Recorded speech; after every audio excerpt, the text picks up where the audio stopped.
Thank you so much, Dr. Srivastava. I need to extend my heartiest thanks to Professor Bala and the entire team for making this the first, as I understand, in India.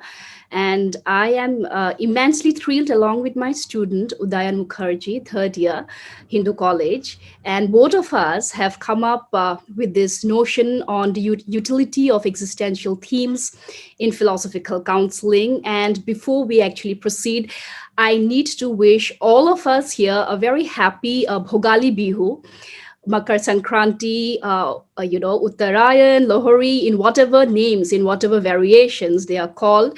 And Bhogali Bihu, as we understand, is the festival of feasting. So we would be, having an intellectual feast in this session. We already have been having some bites, more so from now on. And about philosophical counseling, I think when we look back to our historical roots, definitely in our Assam, our 15th century Vaishnavite saint Srimanta Honkordev, with all due respect, and there are so many unheard names too, who are the classic examples of philosophical counselors, and their themes, their ideas had been more relevant, especially for the youth of today. And this was something I wanted to bring to everyone's notice. And somewhere I had read that whenever we dialogue, whenever we converse, or whenever we talk, and especially us who are in the profession of teaching, it is important that every part, every aspect of our existence is a healed part. If there are some aspects which are unhealed, that unhealed aspect also gets transmuted to our students, to the other. And so philosophical,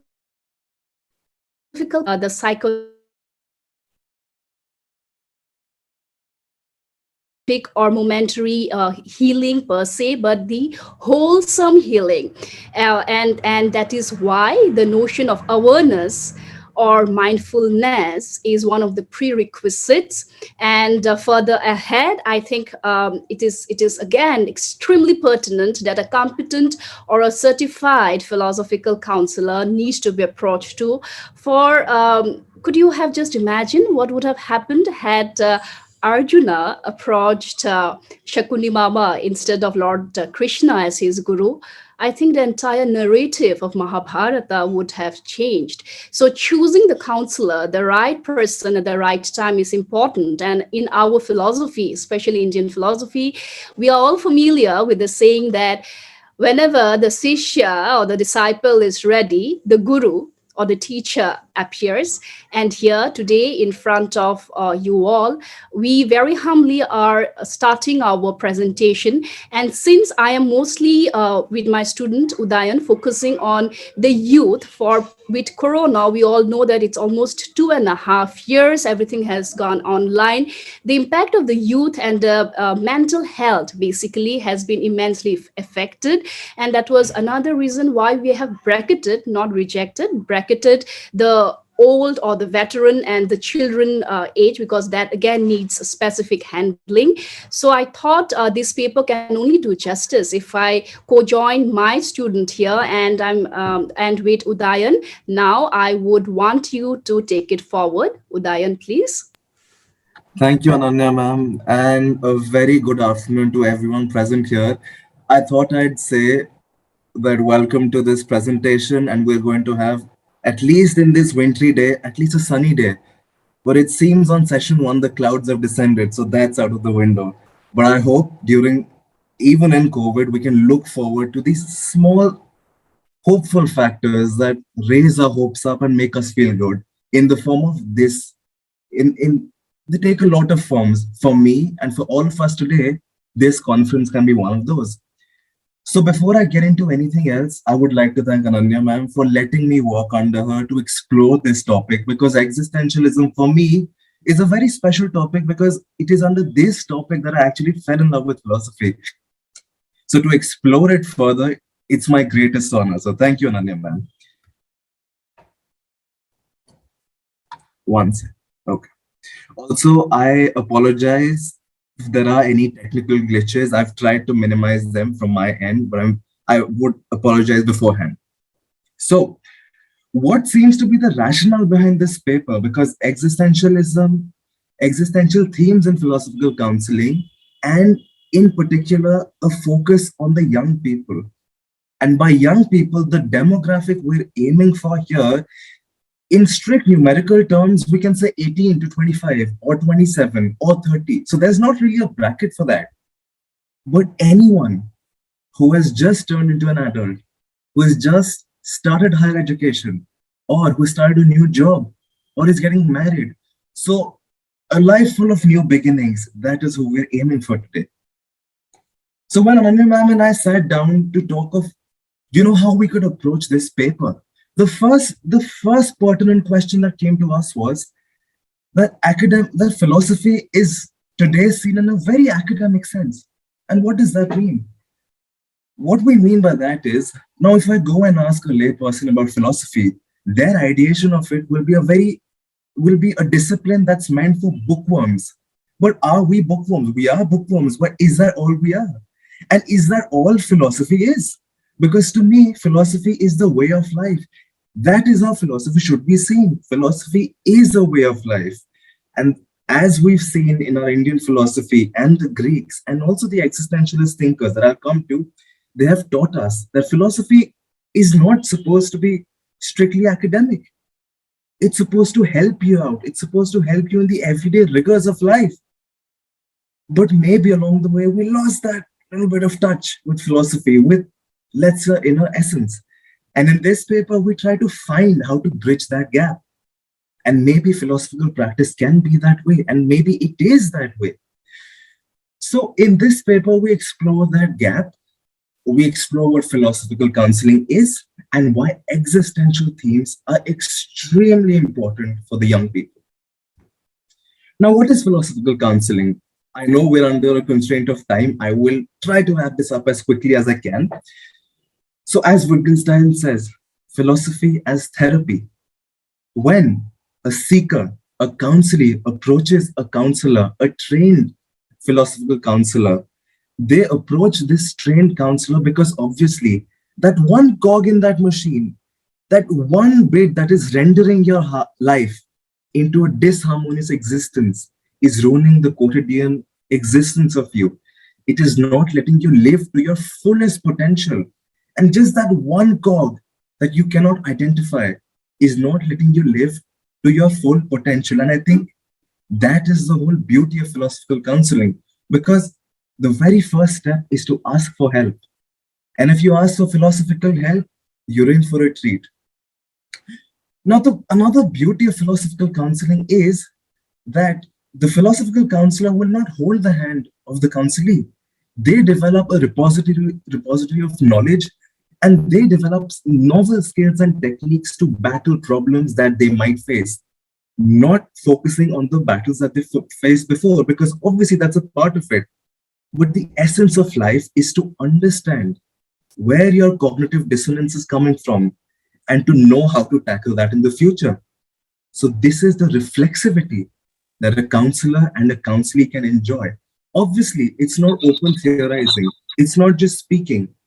It is sitting down and it is hashing out and finding out either by recourse to philosophical text or hermeneutic analysis, whatever it might be. The practice is extremely reflexive in that manner. Now we come to the existentialist themes.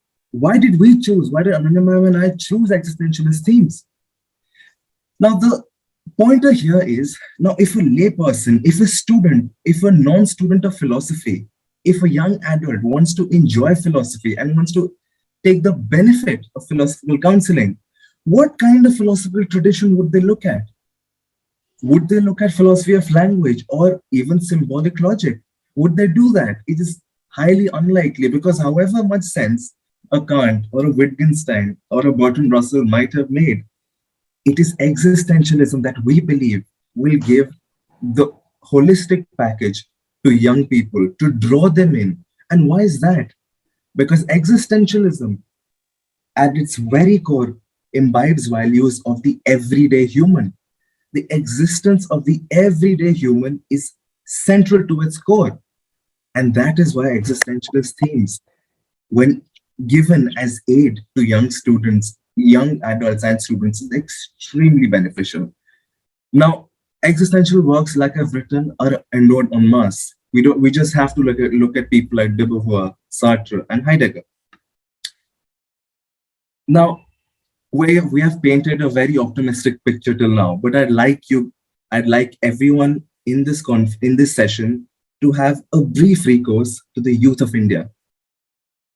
The youth of India comprises of 361 million people, and this is in 2019. 361 million people. India houses 1/5 of the world's youth population. That is a huge number.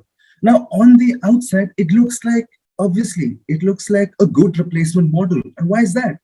Because it's a productive economy. It's a new batch of people and a huge amount of people moving into the workforce. And that's obviously going to bolster the economy. It's going to drive India into a newer generation and make us the golden bird again.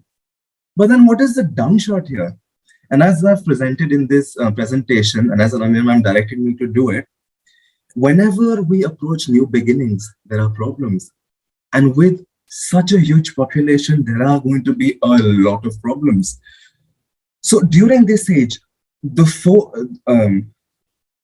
the forefront of problems is the identity crisis. Obviously, we're not removing the financial crisis or other crises, but the identity crisis of what I am supposed to be. What am I? What am I going to show to the world? Who am I? The question of who am I? The whole idea of identity formation is intrinsic to this age demographic. And when that doesn't happen, it leads to a lot of mental health problems. Now, every seventh young person in India suffers from depression. Can you imagine how large a number that is? That's approximately 50 million people in India. And these are people that are going to enter the workforce. And according to the same study, 41% of this population is unwilling to seek help.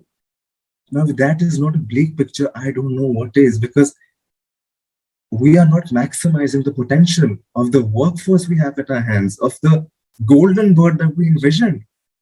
Now, obviously, I've painted a very bleak picture. Let me raise the spirits up a little. Now, I have presented two women in front of you, and these are India's torchbearers, both of them in 2021. On the left, we have Hema Sandhu, Miss World India. India has won the crown after 21 years, and she won the beauty pageant. And I believe calling it a beauty pageant is a bit reductive, because it's not just beauty. Obviously, beauty lies in the beholder of the eyes, but it's how you carry yourself, how you portray yourself. That's important. You look at Lovlina Borgohain. She is a female boxer who won the bronze medal in the Olympics of 2021. Now, what people do not know is that she lifted LPG cylinders when her mom was ill with COVID. She did this so she could have enough money and she could transport these cylinders and still train. And as of yesterday, she has been inducted as a DSP into the police of Assam, which I feel is one of the greatest achievements one can have. Now, what is the theme being looked at here? The theme is, despite the pandemic, people are finding hope. People are finding the use of the will. People are locating their agency. People are understanding their identity to remove all the odds and to be at the forefront and to maximize their potential, as seen by these lovely feminist icons in my eyes. So this ties it in with the relevance of existential themes in counseling for the youth and students. Now, like I said, young adulthood and the journey to it are very tumultuous times. You're teetering on the edge of a new life. Obviously, there are going to be identity crises. This is why we feel existentialist themes in philosophical counseling under a trained philosophical counselor can be intrinsically beneficial. Now, if you look at the tenets of existentialism, we see freedom, we see individuality, we see choice, we see consciousness, and we see responsibility. And we believe that if these values are inculcated into the youth, at a younger age, then the modeling of the clay into a pot will be solid. The foundation will be solid. And in the future, if there are problems, then problems arrive at every stage of life. But you have to be ready to tackle them. As ma'am before us said in the previous presentation, you have to know how to challenge these problems. You have to have a strong value system. Now, why is existentialist themes in philosophical counseling so important? These are important because the groundwork for existential themes are located in the everyday. They're located in the quotidian themes. We look at Sartre's look. There's a person walking in the park and they feel objectivized. Now, if we keep in retrospective, the young adults and the students who are obviously on their phones and are looking at Instagram, that red bubble that we get as likes, those are objectivizing looks. So how is it in those times that we understand how to build our identity, how to use the will, how to use our agency, and to maximize our potential? We believe under the skill and training of a philosophical counselor with recourse back to existential literature, we can produce a human, a strong human with the capability and the arsenal and the repository of knowledge and wisdom to tackle problems. A second beneficial aspect of existential work is that they're very easily accessible in the form of non-fiction and also fiction. If you look at Camus' play, if you look at Nausea, these are beautiful novellas built around these central tenets. And what do they teach us? They teach us to maintain hope, or they teach us to use our will, that we have free wills. And these are the free wills that exist in nature in tandem with the cosmos. And it's very important to also recognize that sometimes your personal sentiments take a backseat to the community sentiments. And if all these values are inculcated into the youth of today, then the problems that they face, be it depression, be it anxiety, be it identity formation problems, they will have a very strong foundation to deal with them in the future. Now, obviously, any discourse is bound to have its criticisms. What are the criticisms that we might deal with in existentialist themes for young adults? The very first criticism, as Ananya ma'am said, is the fact that we are bracketing out, or we are bracketing out other age groups.